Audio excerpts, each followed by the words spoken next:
ndị ba ekenekwe m unu asị m ka ọ mara na anyị na mma anyị si ka nke onye chikwelu ya zelụkwa dịka o si dị ebe anyị si wena wetara onye bụ ozi unu je gị ugbu a n'iru akwụkwọ bụ na Eastern News 24 ebe a ka anyị si wena wetara onye bụ ozi biko ife a gbasara maka ebe ife na-eme n'obodo anyị nọ n'ime ya and nwere onwe ndị Igbo na-azọ dịka o si dị ozi anyị wetara n'ụbọchị nketa bụ according to the Biafran activist weta ya bụ ozi n'iru akwụkwọ as he quote breaking news.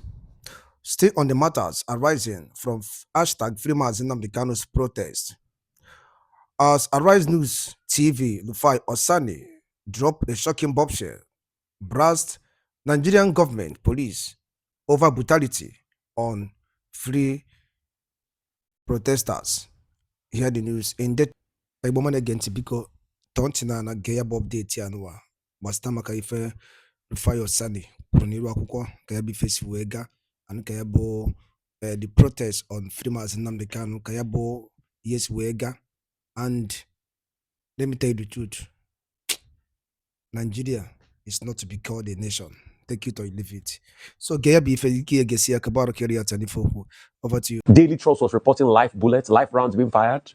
Is this how to go?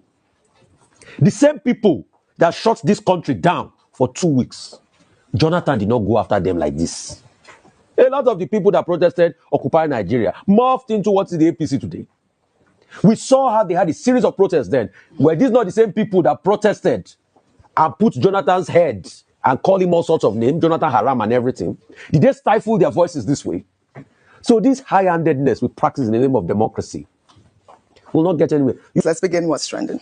As today marks the 5th anniversary of the NSAS protests and the tragic Lekki killings of October 20, 2020, we pay tribute to victims of SARS and honor the legacy of a movement that captured global attention. The NSAS protest brought together millions of young Nigerians demanding an end to police brutality and government accountability. The Soke and Coconut Head generation took to the streets in peaceful demonstrations that culminated in the tragic events at Lekki tollgate where protesters were shot at by security forces. Let's bring you a recap.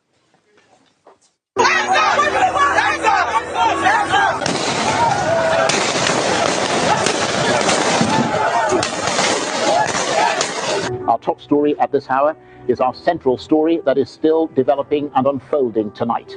Sounds of gunfire have exploded on the streets in Nigeria's commercial capital, Lagos, as troops open fire on protesters there.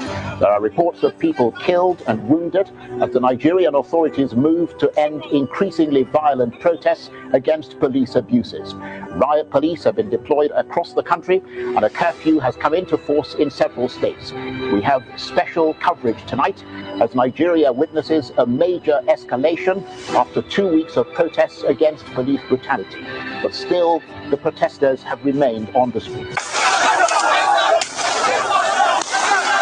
Look at Lagos, ladies and gentlemen, look at over there. Look at Lagos is on fire.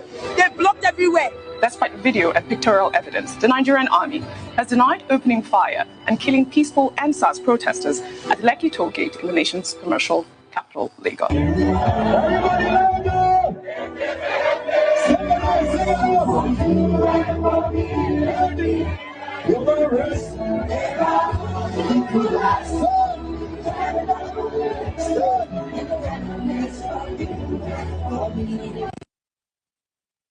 What a somber moment. As we mark this significant milestone, activist Omoyele Showere's move to organize a protest against the detention of the leader of the indigenous peoples of Biafra, Nnamdi Kanu, around Aso Rock, the National Assembly Complex, Force Headquarters, the Court of Appeal, Eagle Square, and Shehu Shagari Way has been met with reactions. The Nigerian police force over the weekend urged demonstrators to respect a court order restricting protests around key government areas. Police spokesman Benjamin Hundeyin, while acknowledging citizens' rights to peaceful assembly and expression, stated that such rights must be exercised responsibly and within the limits of the law, particularly where public safety, national security, and the rights of other citizens are concerned. I mean, this statement has elicited reactions, and I'll take some posts on X. This is from Obiora, who wrote on X, with due respect to the Inspector General of Police, the places mentioned in this release, Aso Rock Villa, the National Assembly, the Court of Appeal, Force Headquarters, Eagle Square, and Shehu Shagari Way are not private estates. They belong to the people of Nigeria. The citizens built them, funded them, and ultimately own them.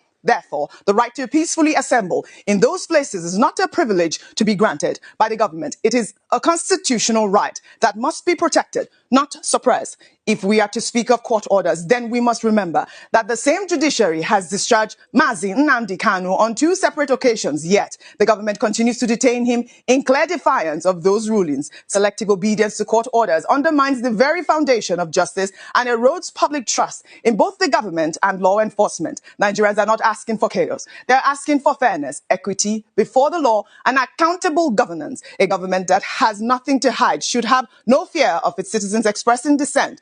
Protests are not a threat. They are feedback, a mirror reflecting issues that require urgent attention. It is a sign that all is not well in the land. True leadership listens, not silences. The strength of any democracy lies not in the number of armed officers deployed to suppress voices, but in the courage of those in power to hear uncomfortable truths and act justly. Another ex-user wrote, "This statement from the Nigeria Police Force is a welcome reminder that the rule of law must guide every action in our democracy. Upholding court orders is crucial for maintaining order and preventing chaos. However, it's equally important that law enforcement officers carry out their duties with professionalism, restraint, and respect for the constitutional rights of citizens to peaceful assembly and free expression.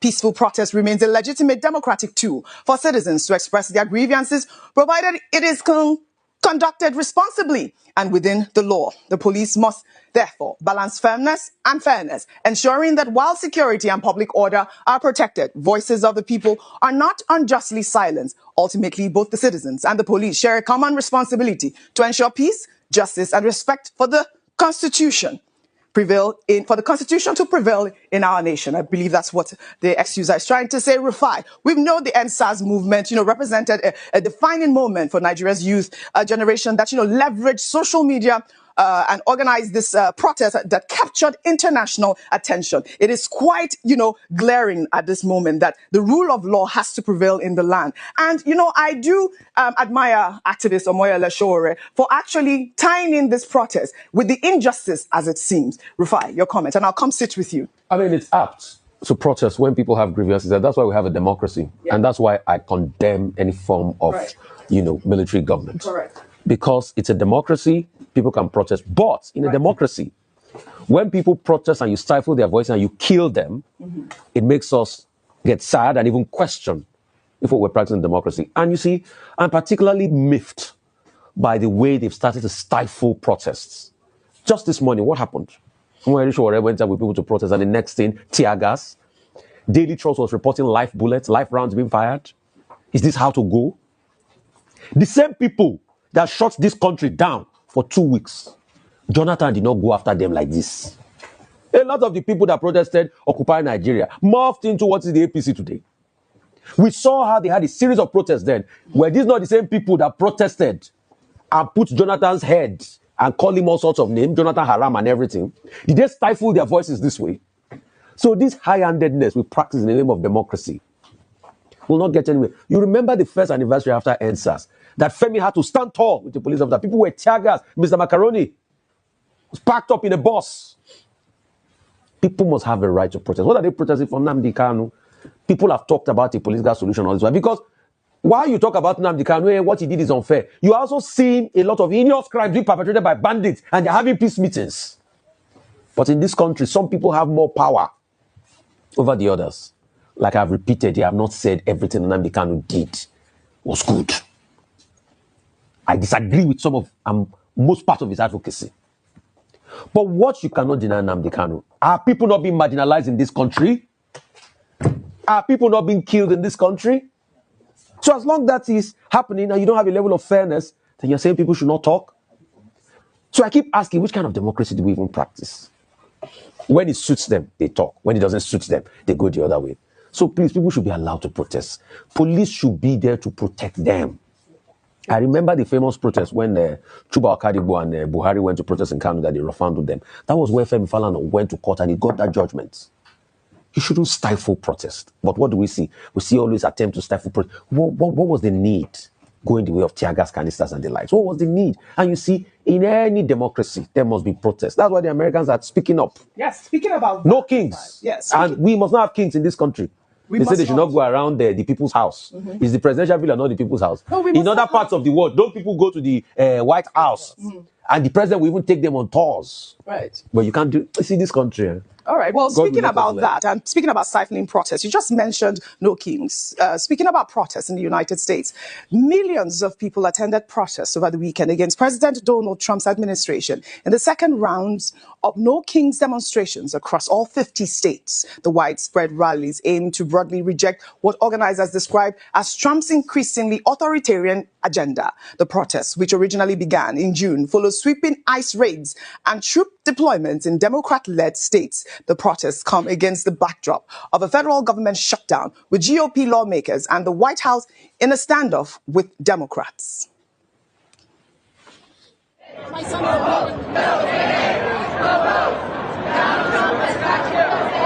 This is what democracy looks like. This is what democracy looks like. Get loud for our democracy. Release help. Release. Trump has got to go. My son will vote. Donald Trump has got to go. This is what democracy looks like. This is what democracy looks like. Get loud for our democracy.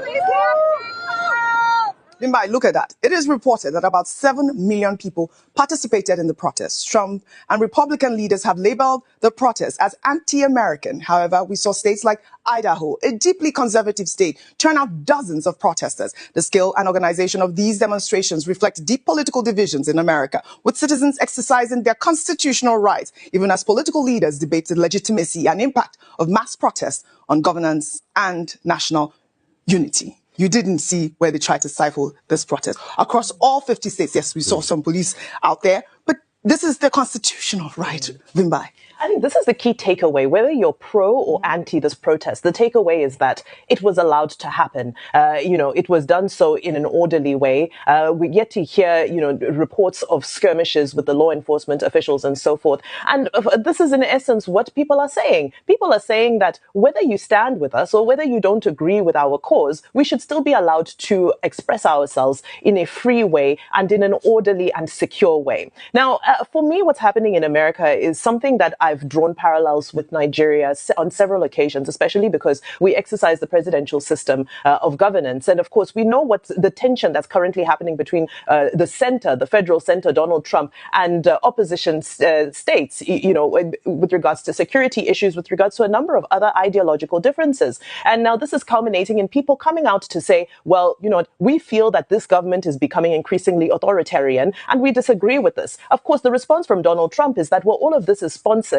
It's anti-American and it's just sponsored to make me look bad. But the takeaway is the fact that the people are allowed to take to the streets and express themselves, whether they are sponsored or not, whether they stand right or not. History will judge them. And history, on several occasions, has vindicated millions of Americans who have come out to protest in the streets to be able to voice their concerns. Now, the deepest concern in the global South is a phenomenon called hijacking protests that we see. We've seen protests become increasingly violent in a number of places. Now it's almost like it's like a catch-22 situations, because the more you stifle these outings, the more people are going to become aggressive in wanting to come out. What are some examples? You look at Kenya, you look at Nepal, there's several examples that we can look at where protests have turned extremely violent. And that is because there's a huge attempt to try and quell them. There's a huge attempt to try and take away people's rights to protest. And of course, the outcome of that is violence. I hear in Abuja, a number of people have been arrested this morning. That's besides the tear gas and the bullets that are flying around. And I just say, why can't we just trust our security services to ensure that protesters are kept safe, that they stick to whatever demarcated area has been allotted to them? That's most importantly. And number two, it does not need to degenerate. This narrative of protests being hijacked is an unfortunate one, and it needs to be brought to an end. And it's up to the police to protect protesters so that it doesn't degenerate and it doesn't get hijacked by those other people who have their own agenda. Well said, Vimbai. And you know that I believe Omoyele Sowore was saying that he hasn't been served any court order at the moment. So, we're waiting to see the developments of the story. And RICV will bring you guys up to speed. Ndị be anyị nwadalụ dị nye na dịkụ nsogbu na-esore n'iru akwụkwọ. ọ ya amasị mma anapụ unu kọmentị ya gbasata maka ya bụ ihe a nwanne anyị kwuru n'iru akwụkwọ n'ụdị nke gị.